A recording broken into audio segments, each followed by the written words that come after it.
Hello मैत्रिणींनो, तर आज मी तुम्हाला ही छोटीशी नथ शिकवणार आहे. ही नथ लहानांपासून मोठ्यांपर्यंत कुणीही यूज करू शकतं.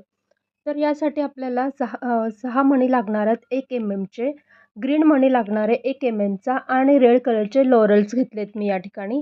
त्यानंतर तसेच आपल्याला बेससाठी 20 गेजची तार लागणार आहे आणि wrappingसाठी 30 गेजची तार लागणार आहे. तर मी इथं बेसला सर्कल्स करून घेते.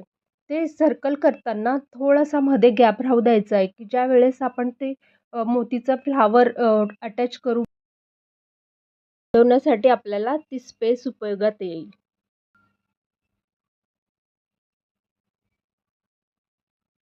बेस झाल्यानंतर आता या ठिकाणी आपल्याला फ्लावर तयार करून घ्यायचं आहे. फ्लावरसाठी मी 1 चे 6 मणी तारेत ओवून घेते आहे.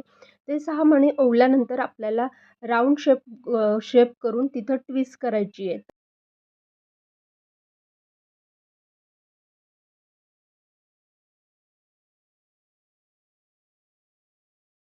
आता आपल्याला एक ग्रीन कलरचा मणी सेंटरसाठी घ्यायचा आहे. तर तो सेंटरला घेऊन 2 मणी घ्यायचे आणि स्टारचं फूल तयार करायचं आहे. प्रोसेसमध्ये दाखवलेच तसे 2-2 घेऊन आपल्याला ते स्टार तयार करायचं आहे.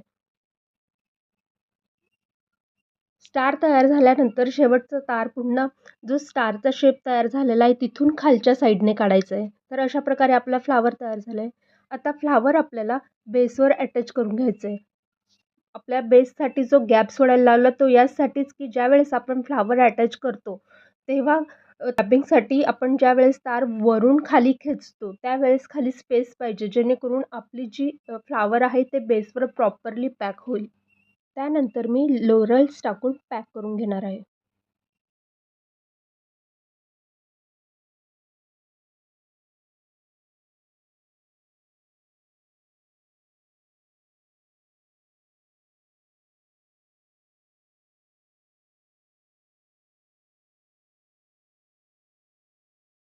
लोरल्स टाकल्यानंतर उरलेली तार आपल्याला खाली स्प्रिंग टाईप करून घ्यायची आहे. स्प्रिंग झाल्यानंतर ती कट करून घ्यायची आणि आता आपल्याला बेसची जी तार आहे उरलेली ती खालच्या साईड बोटावर ठेवून बेंड करायची.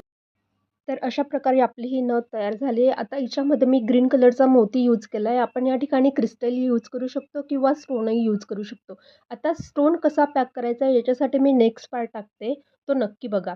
आणि हा व्हिडिओ आवडल्यास लाईक करा, शेअर करा आणि फॉलो करायला विसरू नका. So thank you for watching.